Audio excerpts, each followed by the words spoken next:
تصور کریں ایک ایسا بچہ جو شطرنج کا عالمی چیمپئن ہو، جس پر فلمیں بنے، اور پھر وہ اچانک شطرنج کی بساط چھوڑ دے، مارشل آرٹس کی دنیا میں قدم رکھے اور محض چند ہی سالوں میں وہاں بھی ورلڈ چیمپئن بن جائے۔ کیا یہ کوئی پیدائشی جادوئی دماغ ہے؟ بالکل نہیں۔ اس حیران انگیز کامیابی کے پیچھے ایک ایسا خفیہ نفسیاتی فارمولا ہے جسے ہم سب سیکھ سکتے ہیں۔ سمارٹ اسکوپ میں خوش آمدید۔ چینل کو سبسکرائب کریں، بیل آئیکن دبائیں اور اس ویڈیو کو لائک اور شیئر ضرور کریں۔ بالکل، اور آج کی اس تفصیلی اور علمی گفتگو میں ہم جوش وٹسکن کی مشہور زمانہ کتاب دی آرٹ آف لرننگ کا ایک انتہائی گہرا جائزہ لے رہے ہیں۔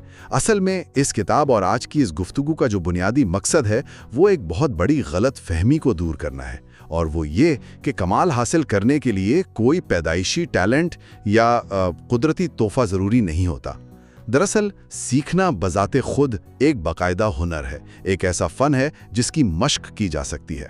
صحیح، یعنی آج کے اس تفصیلی جائزے کا مشن دنیا کے ان ٹاپ 1% لوگوں کے سیکھنے کی نفسیات کو اس حد تک گہرائی سے سمجھنا ہے کہ اس فارمولے کو کوئی بھی انسان اپنی روزمرہ زندگی میں آسانی سے لاگو کر سکے، چاہے وہ دفتر ہو، کھیل کا میدان ہو یا کوئی نیا ہنر۔ صحیح۔ تو سوال یہ پیدا ہوتا ہے کہ کمال تک پہنچنے کے اس طویل سفر کا آخر سب سے پہلا قدم کیا ہے؟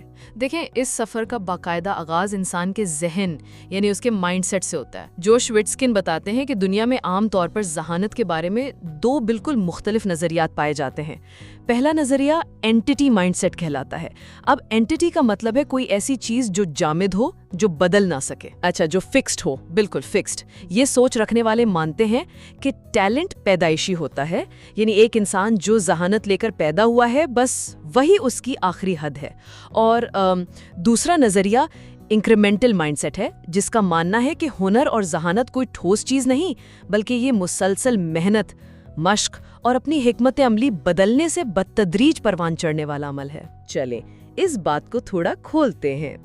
یہ اینٹیٹی مائنڈ سیٹ، یہ تو ایسا لگتا ہے جیسے کوئی شخص یہ سمجھے کہ اس کا دماغ ایک پرانے زمانے کے برک فون جیسا ہے، جس میں جو سافٹ ویئر ایک بار فیکٹری سے ڈال دیا گیا بس وہی رہے گا اور اس میں کوئی نیا فنکشن شامل ہی نہیں کیا جا سکتا۔ 100% صحیح کہا آپ نے۔ اور دوسری طرف یہ جو انکریمنٹل یا گروتھ مائنڈ سیٹ ہے، یہ آج کے کسی جدید سمارٹ فون کی طرح ہے، جو روزانہ نئے software updates download کر کے خود کو کل سے زیادہ بہتر بنا سکتا ہے۔ واہ، یہ بہت ہی جامع تشبیہ ہے، اور اس فرق کو سمجھنا اس لیے ضروری ہے کہ یہ طے کرتا ہے کہ ایک انسان ناکامی پر کیسا رد عمل دے گا۔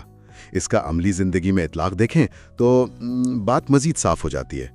فرض کریں کسی دفتر میں تمام ملازمین کے لیے کوئی نیا اور پیچیدہ سافٹ ویئر متعارف کروایا گیا ہے۔ اب ایک فکسڈ سوچ والا انسان جب اسے استعمال کرتے ہوئے پہلی 2-4 بار تکنیکی غلطی کرے گا تو وہ فوراً ہار مان لے گا۔ ہاں، وہ کہے گا کہ بھئی یہ میرے بس کی بات نہیں ہے۔ بالکل، اس کا ذہن اسے بتائے گا کہ میں تو ٹیکنالوجی کے معاملے میں بالکل نالائق ہوں۔ وہ اس ناکامی کو اپنی ذات پر حملہ سمجھے گا۔ لیکن اس کے برعکس ایک گروتھ سوچ والا شخص انہی غلطیوں کو اس نئے سسٹم کا انٹرفیس سیکھنے کا بہترین ذریعہ سمجھے گا۔ وہ محسوس کرے گا کہ ہر ایرر اسے دراصل یہ بتا رہا ہے کہ کون سا بٹن نہیں دبانا۔ وہ اپنی انا کو بیچ میں لائے بغیر دوسروں سے مدد مانگے گا اور تب تک کوشش کرے گا جب تک وہ اس کام کا ماسٹر نہ بن جائے۔ تو اس کے لیے غلطی کمزوری نہیں بلکہ معلومات حاصل کرنے کا ذریعہ ہے۔ صحیح۔ تو جب ذہن یہ تسلیم کر لے کہ بہتری ممکن ہے تو اگلا قدم کیا ہے؟ کیونکہ مائنڈ سیٹ تو شاید بدل جائے، لیکن مجھے لگتا ہے کہ سیکھنے کے عمل میں سب سے بڑی رکاوٹ انسان کی اپنی انا یعنی اس کی ایگو ہوتی ہے۔ ہاں، کوئی بھی انسان دوسروں کے سامنے بے وقوف نہیں لگنا چاہتا نا۔ بالکل۔ تو اس انا کا کیا کیا جائے؟ اور اسی لیے جوش وٹسکن اس مرحلے پر ایک انتہائی طاقتور تصور پیش کرتے ہیں، جسے وہ ہارنے کی سرمایہ کاری یا انویسٹمنٹ ان لاس کا نام دیتے ہیں۔ دیکھیں، ہماری انا ہمیشہ چاہتی ہے کہ خود کو کامیاب اور طاقتور محسوس کریں۔ اسی لیے انسان عام طور پر ایسے لوگوں کے ساتھ مقابلہ کرنا پسند کرتا ہے جو اس سے کمزور ہوں، تاکہ جیت یقینی ہو۔ لیکن کمال حاصل کرنے کے لیے اس انا کو مکمل طور پر مارنا پڑتا ہے۔ یعنی جان بوجھ کر خود کو مشکل میں ڈالنا؟ بالکل، انسان کو جان بوجھ کر ایسے لوگوں کے میدان میں اترنا پڑتا ہے جو مہارت میں اس سے بہت آگے ہوں، تاکہ وہ اس کی تمام تر خامیاں نکال سکیں۔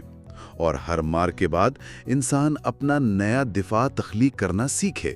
لیکن ذرا رکیے، یہ سننے میں تو بہت اچھا لگتا ہے، لیکن عملی طور پر مسلسل ہارنا ایک بہت تکلیف دہ عمل ہے۔ کیا بار بار ہارنے اور دوسروں کے سامنے شرمندہ ہونے سے کسی بھی انسان کا اعتماد مکمل طور پر ختم نہیں ہو جائے گا؟ یہاں سب سے دلچسپ بات یہ ہے کہ ہمیں کھوکھلے اعتماد اور حقیقی اعتماد کے درمیان فرق کو سمجھنا ہوگا۔ سچا اور کبھی نہ ٹوٹنے والا اعتماد ان سستی جیتوں سے نہیں آتا جو کمزور حریفوں کو ہرا کر ملتی ہیں۔ حقیقی اعتماد بدترین ہار کو کھلے دل سے برداشت کرنے سے پیدا ہوتا ہے۔ اگر ہم اس بات کو ٹینس کے کھیل کی ایک عملی مثال سے سمجھیں تو بات بالکل صاف ہو جائے گی۔ ہاں، ٹینس کی مثال، وہ کیسے؟ فرض کریں کوئی شخص روزانہ ٹینس کھیلتا ہے۔ اب اگر وہ روز صرف اپنے چھوٹے بھائی کے ساتھ میچ کھیلے جسے وہ انتہائی آسانی سے ہرا سکتا ہے تو اس کی انا تو بہت خوش ہوگی، وہ خود کو چیمپئن سمجھے گا۔ لیکن اس کے کھیل میں تو کوئی بہتری نہیں آئے گی نا؟ بالکل نہیں، کیونکہ اس کے دماغ کو کوئی چیلنج ملا ہی نہیں۔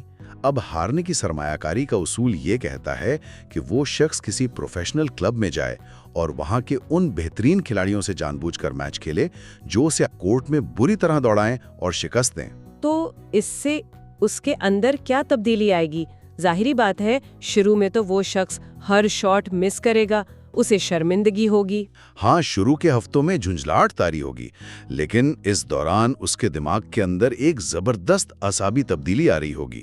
ان بہترین کھلاڑیوں کی تیز ترین سروسز کا سامنا کرتے کرتے اس انسان کا دماغ اس تیز رفتاری کو پروسیس کرنے پر مجبور ہو جائے گا۔ اس کے مسلز کے ریفلیکسز 10 گنا زیادہ تیزی سے بہتر ہونے لگیں گے۔ جو شاٹ پہلے اسے گولی کی طرح تیز لگتا تھا، کچھ عرصے بعد اس کا دماغ اسی شاٹ کی رفتار کو نارمل محسوس کرنے لگے گا۔ واہ، یہ واقعی حیران کن ہے۔ یعنی ہارنے کا یہ عمل دراصل جیتنے کی نیورولوجی تیار کر رہا ہے۔ لیکن چلیں، جب ایک انسان اپنی انا کو مار کر ہارنے کے لیے تیار ہو جائے تو اب سوال یہ آتا ہے کہ آخر مشق کیسے کی جائے؟ کیا انسان کو ایک ہی وقت میں بے شمار چیزوں کو سدھارنے کی کوشش کرنی چاہیے؟ یہاں آ کر کتاب کا ایک بہت ہی زبردست تصور سامنے آتا ہے جس کا نام ہے چھوٹے دائرے بنانا یا میکنگ اسمالر سرکلز۔ یہ چھوٹے دائرے بنانے کی کیا سائنس ہے؟ اس کا سیدھا سا مطلب یہ ہے کہ ایک ساتھ 1000 مختلف تکنیکیں سیکھنے کے بجائے محض چند بنیادی چیزوں کو چن کر ان میں اس قدر گہرائی تک کمال حاصل کیا جائے کہ وہ عمل لاشعور کا حصہ بن جائے۔ یعنی مائکرو لیول پر عبور حاصل کر کے میکرو کا کام آسان بنانا۔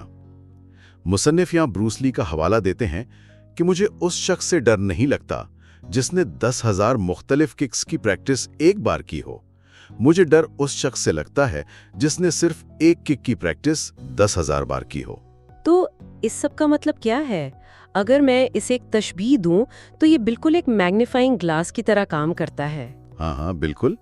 جیسے اگر سورج کی روشنی ایسے ہی ہر طرف بکھری رہے تو وہ صرف معمولی سی گرمی دیتی ہے، لیکن جب اسی بکھری ہوئی روشنی کو ایک میگنیفائنگ گلاس کے ذریعے ایک انتہائی چھوٹے سے نقطے پر مرکوز کر دیا جائے تو وہ روشنی اتنی طاقتور ہو جاتی ہے کہ فوراً آگ لگا دیتی ہے۔ کیا بات ہے! یہ بہت ہی شاندار سائنسی تشبیہ ہے۔ اسے اگر ہم کسی ہنر سے جوڑیں، جیسے کسی کا نیا گٹار بجانا سیکھنا، تو ایک عام سوچ رکھنے والا شخص پہلے ہی دن کوئی تیز اور مشکل 3 منٹ کا گانا بجانے کی کوشش کرے گا۔ وہ بے شمار غلطیاں کرے گا، انگلیاں تاروں پر الجھیں گی، لیکن وہ اسی خراب طریقے سے پریکٹس کر کے ان بری عادتوں کو اپنے دماغ میں پختہ کر لے گا۔ تو جو شخص چھوٹے دائرے بنانے کا فن جانتا ہے وہ کیا کرے گا؟ وہ ہرگز پورا گانا نہیں چھیڑے گا۔ وہ اس پورے گانے کے صرف 3 بنیادی نوٹس لے گا اور 1 گھنٹے تک صرف ان 3 نوٹس کو بالکل پرفیکٹ بجانے کی نفسیات پر کام کرے گا۔ اس کی توجہ انگلیوں کے دباؤ اور ٹائمنگ پر ہوگی۔ اس چھوٹی سی مشق سے اس کے دماغ میں مسل میموری مضبوط ہوگی، اور جب وہ ان 3 نوٹس پر ماسٹر ہو جائے گا تو باقی کا پورا گانا سیکھنا اس کے لیے حیران کن حد تک آسان ہو جائے گا۔ یہ بات تو واضح ہو گئی کہ مائکرو لیول پر فوکس کرنے سے بنیاد مضبوط ہو جاتی ہے، لیکن یہاں آ کر بات واقعی بہت دلچسپ ہو جاتی ہے۔ یہ بند کمرے کا پریکٹس تو ٹھیک ہے، لیکن حقیقی دنیا میں کبھی مکمل خاموشی یا پرفیکٹ حالات نہیں ملتے۔ کوئی نہ کوئی شور یا رکاوٹ ضرور ہوتی ہے۔ بالکل، دنیا تو شور سے بھری ہوئی ہے۔ تو اس سب کا سامنا کیسے کیا جائے؟ کیونکہ کسی بھی انسان کی قدرتی جبلت تو یہی ہے کہ جب وہ دھیان سے کام کر رہا ہو اور اچانک کوئی دخل اندازی کرے تو اسے شدید غصہ آتا ہے۔ ہم اس غصے کو کیسے روک سکتے ہیں؟ دیکھیں، یہ غصہ آنا دراصل اس بات کی نشاندہی کرتا ہے کہ انسان اس وقت اپنے دماغ کے ہارڈ زون میں کام کر رہا ہے۔ ہارڈ زون انسانی ذہن کی وہ حالت ہے جو بہت سخت اور غیر لچکدار ہوتی ہے، جہاں کام کرنے کے لیے مکمل خاموشی درکار ہوتی ہے۔